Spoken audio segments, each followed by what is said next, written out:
It's Jill the INTJ. I noticed in my last video I was squinting a lot. That's basically because the light was hitting that window in just the right way. So I'm going to try and not squint so much, concentrate on it. But at any rate, today I'm going to talk about dealing with toxic family members, in particular parents, and outline a few ways that you can protect yourself from them. So not everyone has a family who truly cares for them, or is not toxic or dysfunctional in some way. For those of you with toxic families, you know firsthand about living in a war zone. Some of you were able to make it out and get lives for yourselves away from all of the dysfunction. But for those adults who are still dealing with toxic family, in particular, I mean the parents, this video is for you. First, I want to reiterate, I'm sure you've heard this from other people, but seriously, it's not your fault. Really, truly, it's not. Secondly, if you're wondering what you owe them for being your biological family, the answer is not a damn thing. You're not obliged to give them anything, including any of your time or effort. One of the things I've observed throughout the years is that society presents us with a lot of shoulds. And quite a few of them are, in fact, most of them are simply common courtesy. However, some of them are also overly restrictive, and these tend to be around biological family loyalty. That's been again, another one of my observations.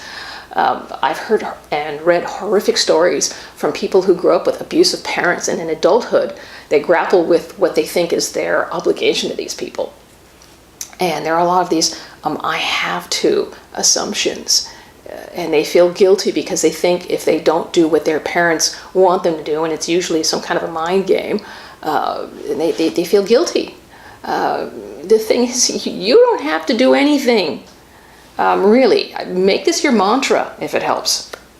There's also the question of, well, do you cut them out of your life, or do you continue to stay in their lives? And I can tell you that as a rule, INTJs have got no problem at all with cutting loose toxic family members and moving on and having a much better quality of life.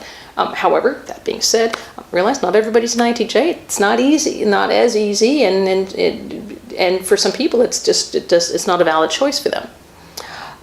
So give you just a few pieces of advice if you choose to not go the INTJ, cut and run tactic.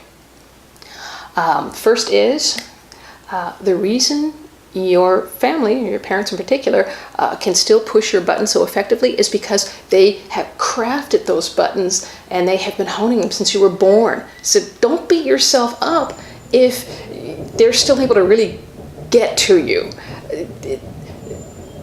The shame is theirs for creating those buttons in the first place. It's not yours. Also, a tactic that may help quite a bit is if a toxic parent starts in on you, do your best Jane Goodall imitation. Does your father's left eye twitch before he says something nasty? Or does your mother bite the right side of her lip or stick her chin out before she says something insulting? Observe them as if they were gorillas in the wild. What this tactic is designed to do is to help you step back emotionally from the situation, which is ultimately what you want to do. Also, this seems to be a real challenge for a lot of people, which is the details of your life belong to you and you alone. You're not obligated to share those details with anyone. If your toxic family members are in the habit of belittling your life choices, stop sharing that information with them. They may insist that they're entitled to that information, but the fact is they are not. They're not.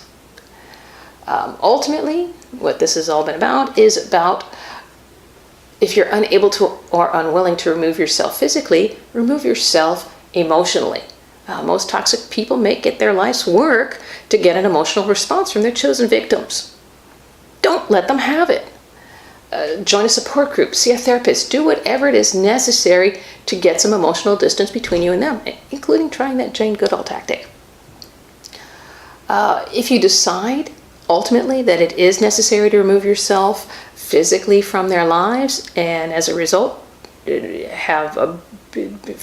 feel a bit guilty about that, or maybe a lot guilty, remember that, you know, your parents failed as your parents. So your obligation is now you've got to be your own parent and protect yourself and do the job that they failed to do. So, you know, ultimately, you know, your life is yours and your responsibility. So you must protect yourself ultimately, because they're not going to. That's it.